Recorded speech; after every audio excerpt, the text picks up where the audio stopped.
Let's see, do I have to...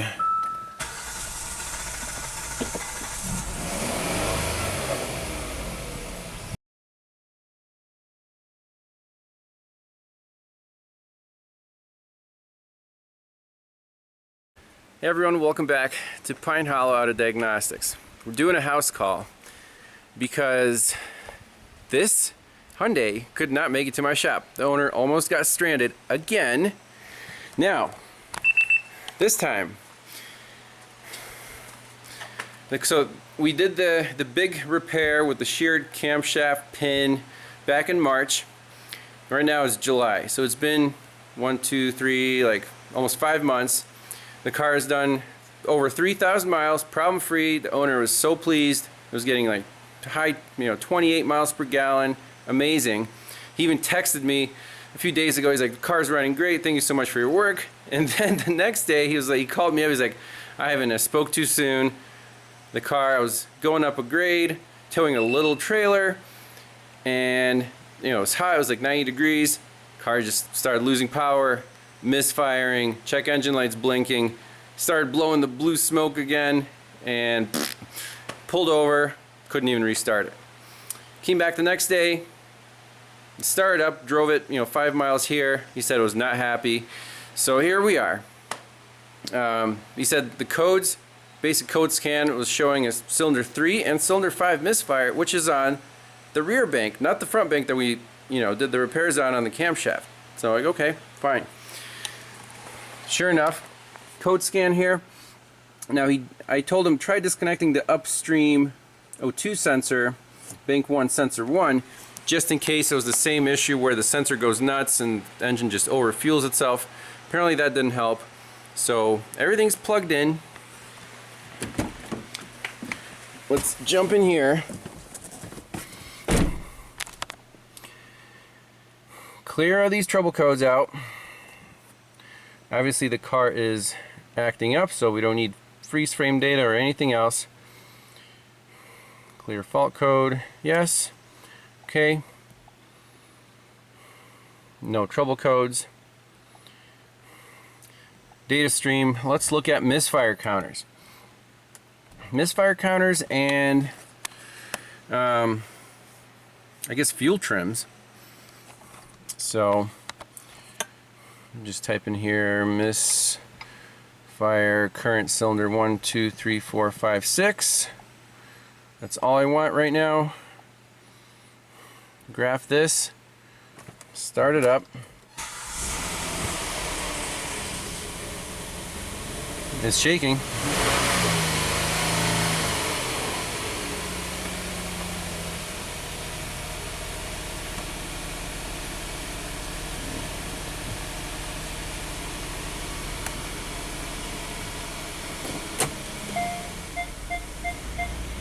You can see the smoke on the reverse camera there. Which cylinder is it? Smells like raw gas.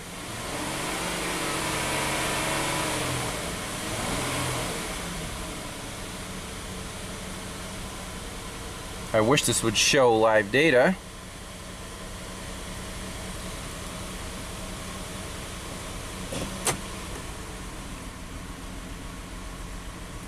Oh, we're gonna suffocate in here, huh? I'm gonna have to back this thing out. Uh-oh, it's saying fuel rail system pressure too low, present P0087. Okay, let's look at fuel pressure. It barely started. Let's look at the fuel trims. Oh, fuel tank pressure. Let's just...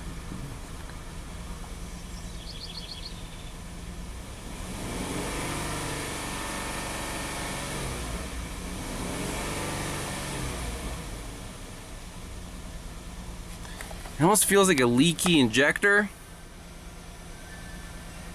Really not good.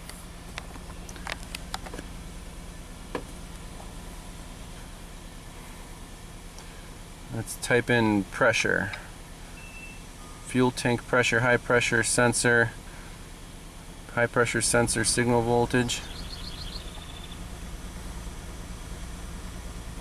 desired high pressure signal.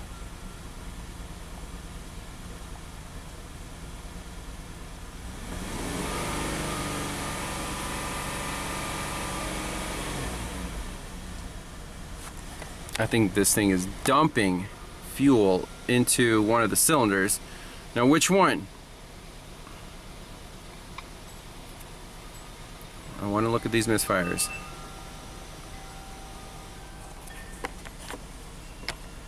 Cylinder number 5, boom. Okay, perfect.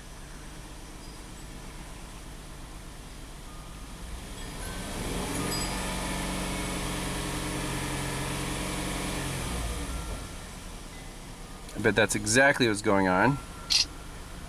And that's why our fuel pressure is low. Okay, so we're worried about cylinder number 5. Let's go into regular OBD2 mode and look at these fuel trims, see if they're excessive. Look at this. This is ridiculous. Remember, I told the guy, you might want to sell this thing while it's running well. Guess it was running so well that he thought it would last, but hey, it's a Hyundai. Let's see, read fault code. Cylinder 5, misfire detected. Yep. Okay. And let's live data. This is ridiculous, honestly. Let's read the oxygen sensors, short terms and long terms. Right there.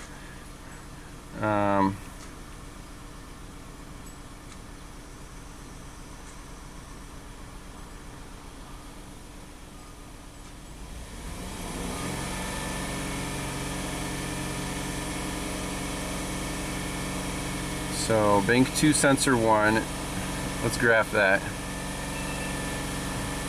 Bank 1 sensor 1 is stuck at 0.5 volt. Bank 1 sensor 2 is stuck at 0.5 volt. These are probably cooked, brand new sensors by the way. Bank 2 sensor 1, probably due to low fuel pressure.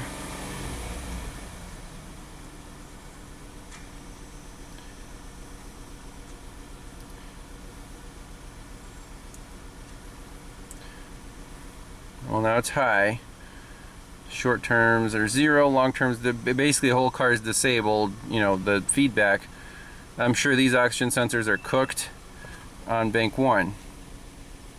So we're suspecting a stuck injector on cylinder number 5. How do we prove that? Let's think about that. Okay, so we're suspecting a stuck open or broken injector on cylinder number 5. Can we prove that using the oscilloscope? Obviously we can't do a visual inspection on this thing.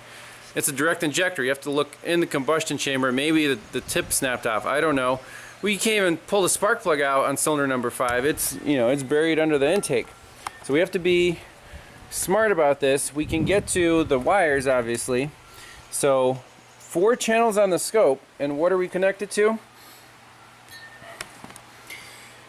So here are the fuel injectors, and they are controlled by this.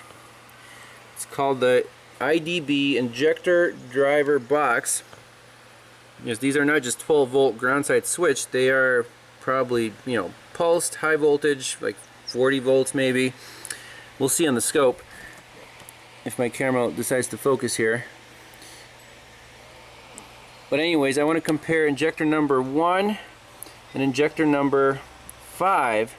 So at this connector, we're on pins channel 1 is on injector number 1 high, and channel 2 is on the low side. And then on injector number 5, we're also on the high and the low side. So the green and the yellow are injector number 5, the suspected bad. So let's see what happens. Okay, so the scope, I have set up 4 channels, and they're all in a 50 volt scale since we expect more than 12. Let's just fire it up. Hopefully it starts, and see what happens. It fires right up.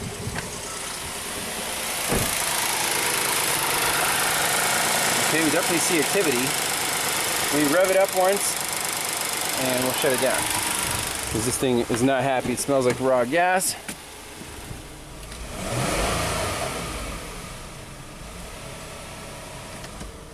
Okay.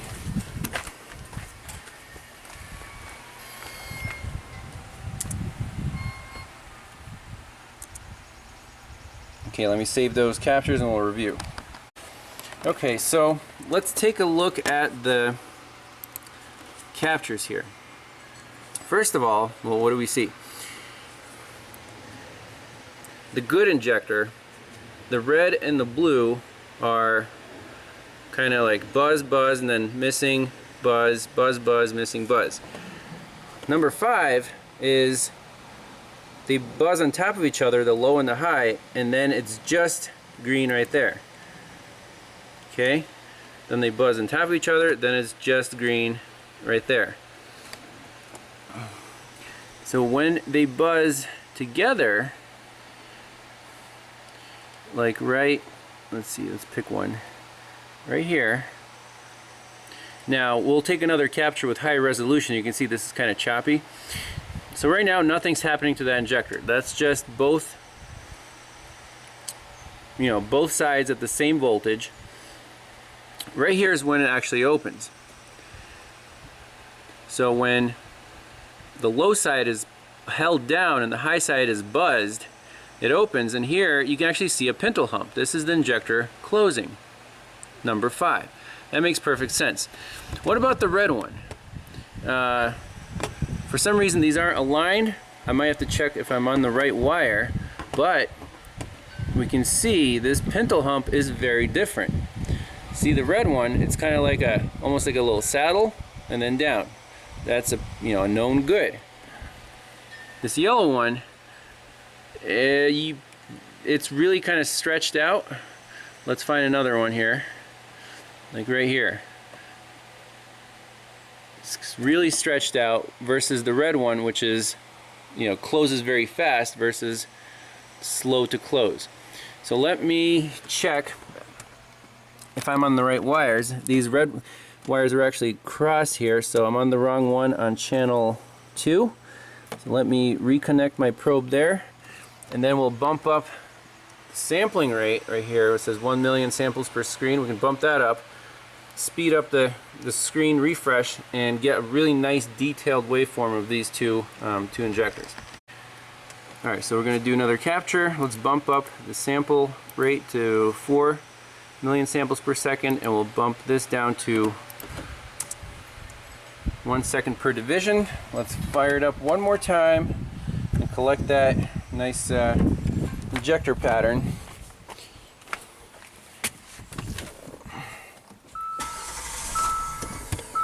Let's see, do I have to...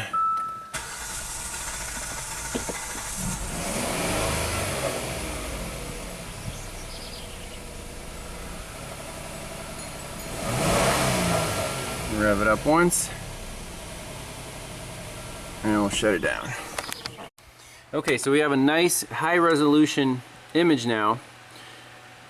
You can see the little pulses are now actually squares, not triangles. So here's our little pintle hump. So on injector number 1, let's just measure the actual time gap between here and, let's say here, there. 560 microseconds. That's about half a millisecond. Very fast closing. This is when the injector is closing. Okay, so keep that in mind, half a microsecond. And let's find the same engine revolution. This is injector number 5. You can barely tell that there is a pintle hump. And then let's just say it's right there to about there. 1.5 milliseconds. That pintle hump is 3 times as far from the spike as a known good injector. So that right there, 100% conclusive proof that injector number 5 is faulty. I don't know exactly what happened in there. Maybe the return spring broke and it can't close as fast as the other injectors. But regardless, we're going to quote the customer 1 injector, If he wants all the injectors, Dave, what do you think? We'll see. We'll see. One injector costs almost $250, and the labor time is, I mean, you have to rip the intake manifold off, the lower intake manifold off. There's a special tool that you need to use to install this combustion seal. I mean, it looks like a pain in the ass, but it's, let's see, repair procedures. There's the injector. There's a special, you have to cut off the old combustion seal, make sure that groove is surgically clean, have a special tool to size the new little metal seal, blah blah blah, twist it. So I don't know, we could get this done, but we would definitely need to order some special Hyundai tools and practice this procedure. But that's it for the diagnosis. We don't need to go any further. Unfortunately, it's a completely unrelated issue from the last time. Strange, unpredictable, not very high mileage. So I don't know. It kind of leaves a sour taste in your mouth. But if we get to do the repair, we'll record that. That's it for now. Thanks a lot for watching. See you next time.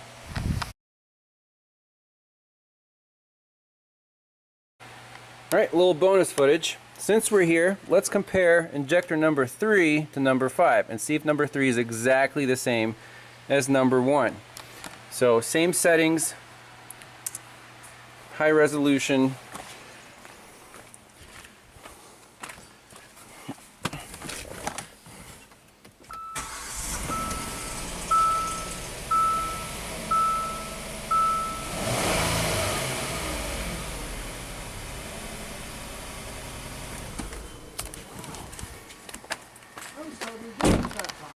Okay, so now the blue and the red is injector number 3, and you can see it looks exactly like number 1. Yep.